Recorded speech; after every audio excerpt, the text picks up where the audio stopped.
Hello friends, good morning. मैं हूं अंशिका मिश्रा। तो चलिए मैं बताती हूँ। भगवान शिव के विवाह का प्रसंग है। पार्वती माता मैना के भीतर जाकर अहंकार था। भगवान शिव वह अहंकार को नष्ट करना चाहते थे, इसलिए उन्होंने भगवान विष्णु और ब्रह्मा जी से कहा, आप दोनों मेरी आज्ञा से अलग अलग गिरिराज के द्वार पर पहुँचिए। शिव जी की आज्ञा मानकर भगवान विष्णु सबसे पहले हिमवास के द्वार पर पधारे।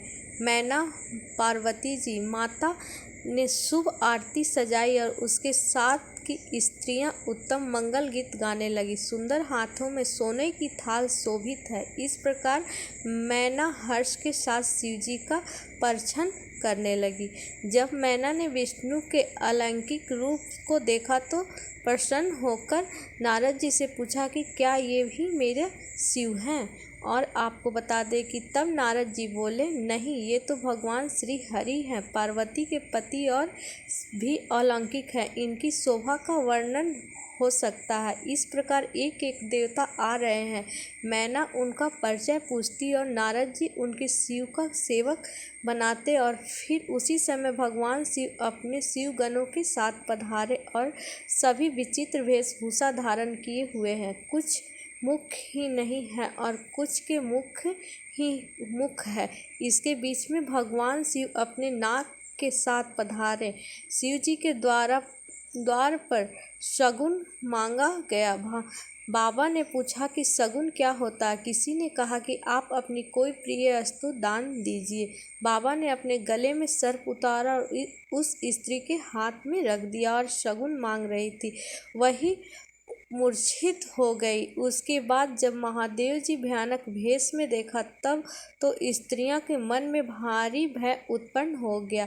डर के मारे भागकर वो घर में घुस गई और शिव जी जहाँ जनवास था वहाँ चले गए। कुछ डर के मारे कन्या पक्ष मैना जी वाले मूर्छित हो गए। जब मैना जी को होश आया तो रोते हुए कहा, चाहे कुछ भी हो जाए, मैं इस भेष में अपनी बेटी का विवाह शिव जी से नहीं कर सकता हूँ। उन्होंने पार्वती से कहा, मैं तुम्हें लेकर पहाड़ से गिर पड़ूंगी, आग में जल जाऊंगी या समुद्र में कूद पड़ूंगी।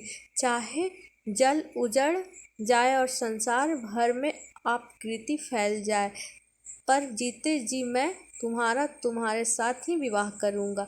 नारद जी को भी बहुत सुनाया। मैंने नारद जी का क्या बिगाड़ा था।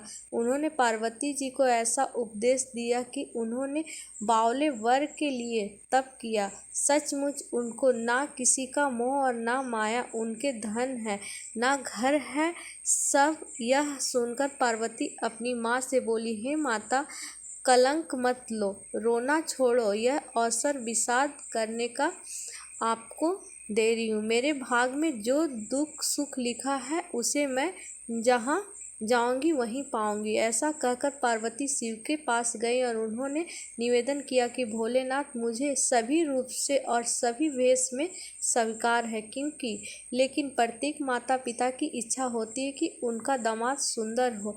तभी वहाँ विष्णु जी आ गए और कहते हैं, पार्वती जी, आप चिंता मत कीजिए। आज जो शिव का रूप बनेगा उसे देखकर सभी दंग रह जाएंगे। आप यह जिम्मेदार मुझ पर छोड़ दीजिए। भगवान विष्णु ने भगवान शिव का सुंदर श्रृंगार किया और सुंदर वस्त्र पहनाए, करोड़ों कामदेव को लज्जित करने वाला रूप बनाया। शिव के इस रूप को भगवान विष्णु ने चंद्रशेखर नाम दिया। इस समाचार को सुनते ही हिमालय उसी समय नारद जी और अस्पत ऋषियों के साथ लेकर अपने गए। तब नारद जी ने जन्मपूर्वक की कथा सुनाकर सबको समझाया और कहा कि मैं मैना, तुम्हारी यह लड़की साक्षात जगजननी भवानी है। पहले यह दक्ष के घर जाकर जन्मी थी, तब इनका सती नाम था। बहुत सुंदर शरीर पाया था। वही भी सती शंकर जी से ही ब्याही गई है। उम्मीद है आपको वीडियो पसंद आई होगी। ऐसे ही हमारी और वीडियो देखने के लिए हमारे